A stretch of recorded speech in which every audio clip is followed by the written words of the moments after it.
Today I'm going to share how to make this Orh Nee Tiramisu. I associate Orh Nee with happy occasions like weddings and family gatherings, and it really bridged the generations because all of us enjoy Orh Nee but in different forms. In this case, the Orh Nee Tiramisu. Let's get started. The first step we are going to start with is to chop all of this taro, and you can see the cross section. It looks kind of white with specks of purple, so no worries, when we blend it all later, it will come out to a nice purple paste. Here in this case, what you want to do is to start by chopping the sides. So you can see it's a little dirty. We want to chop all of that off. You will need about 500 to 600 grams.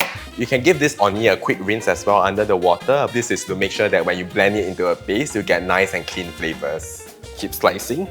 So I'm using Thailand yam because the flavors are more neutral and not overly sweet. And here you want to steam it for about 30 minutes until it is soft to the back of a fork.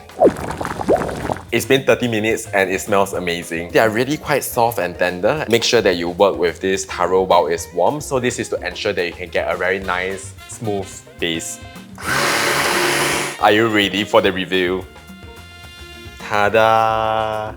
This is the Orh Nee paste that we are going to work with. Right now, to your Orh Nee paste, I'm going to portion it into two separate smaller portions. One for you to make your taro milk, and the second is to make your paste. We are now going to make the Orh Nee milk. You have seen how thick the paste is, but we want to dilute that down for you to soak the tiramisu fingers in. So what you need first is milk. Just pour it in. You can adjust this later, no worries about it. If let's just say you feel that it's too thick, just add more milk. Here I'm using fresh coconut milk for all that flavor, so you can see that the cream is a little thicker. After which, just add a dash of sugar. I will actually recommend you to taste your Orh Nee paste and your Orh Nee milk along the way because this is a no-bake dessert. What you taste here is going to be what you eat later on. This is all the Orh Nee paste that we make, about 550 grams of it. I'm going to portion 100 grams for this Orh Nee milk.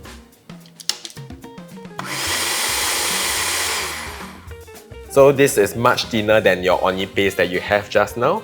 If let's just say it's too thick, just feel free to add more milk. So in the usual tiramisus, you have coffee for dipping. For full-on Orh Nee flavors, I want to make it into a milk version so that we can soak the fingers and for all of their flavors to be absorbed nicely. Oops, some of it dripped out. And this is where we want to fry it, heat it up a little. Cover your pan about medium-high heat with a couple tablespoons of oil, all the remaining paste that we have. This smells really amazing. I'm just going to let this Orh Nee paste continue frying on the stove for about 1 to 2 more minutes before we lower the heat and add in the coconut milk. In the meanwhile, what I'm going to do is to just pour in the sugar. Pouring in sugar at this stage will help the sugar to dissolve and integrate with the Orh Nee paste. Now that the sugar has fully dissolved into the Orh Nee paste, we want to pour in the coconut milk. And here I'm using extra coconut milk because we want to make sure that our Orh Nee paste is slightly looser. Be gentle with this, slowly swirl it in. You'll see that the coconut milk integrates fully into this Orh Nee paste. We're going to use it direct and it replaces and acts just like the mascarpone cream.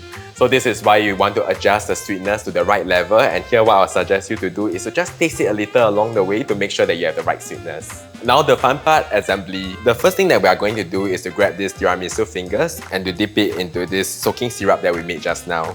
Don't expect it to fully soak up because ultimately the Orh Nee is still a little thick, and overnight when you rest it for about 6 to 8 hours, it will infuse into the fingers. Repeat this for the whole of the first layer.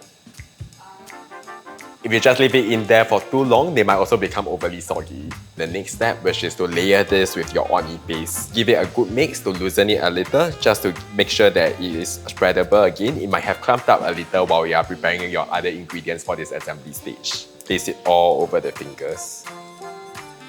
Use a small spoon or fork to spread it all across. The next part of this assembly, which is the dusting. I want a pop of color, so you can use your taro powder, purple sweet potato powder, or if you really can't find any of these ingredients, you can also consider using purple food coloring to infuse into this Orh Nee paste, or to just make it into a simple paste and place it all over.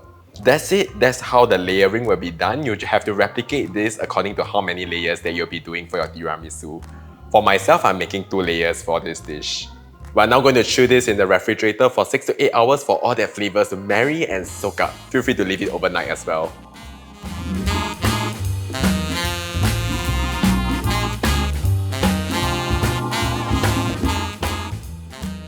This has been such a long wait for me. I can't wait to try this finally. This really brings me back to childhood with all the nostalgic flavors, and it's not too sweet. If you'd like to see more Asian fusion recipes like this, make sure to leave a comment down below on what should I make next.